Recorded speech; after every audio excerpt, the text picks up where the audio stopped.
Takže čaute, dneska som tu s Orbitalom a s Maťom. A dneska ideme na asi najväčší pumptrack na Slovensku, neviem, ale asi najväčší, čo poznám. Je to v Trnave a uvidíme, ako to tam bude. Čaute.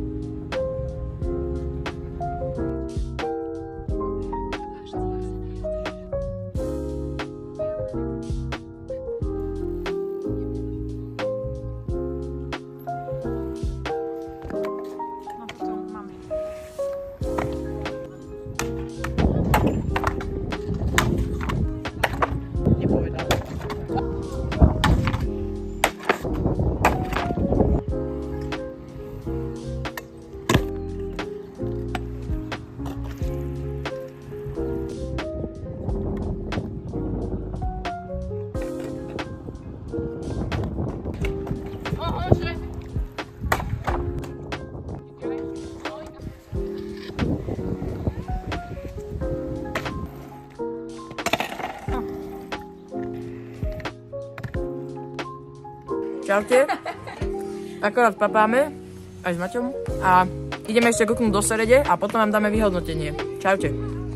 Ľudia, keď som bol v Trnave, tak som si trochu narazil tú nohu, lebo ešte sa mi úplne nezotavila dovtedy. Takže teraz už budeme jazdiť iba taký chill, nedáme nič také extra, nejaké double výpiky a niečo také. Tak to je všetko. Čaute.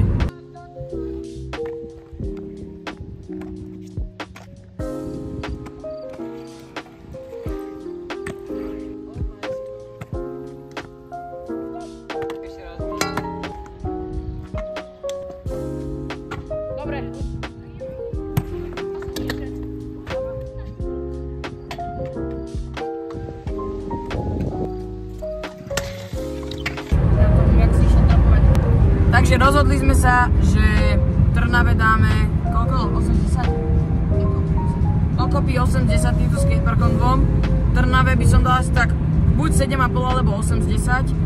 Ako stojí za návštevu, ale zase tiež nie úplne z diaľky. A Sereď bola dobrá, ale vadili tam tie bumpy, proste strašne vás to nadhadzovalo. Sereď bola v pohode, tak to je všetko. Čaute.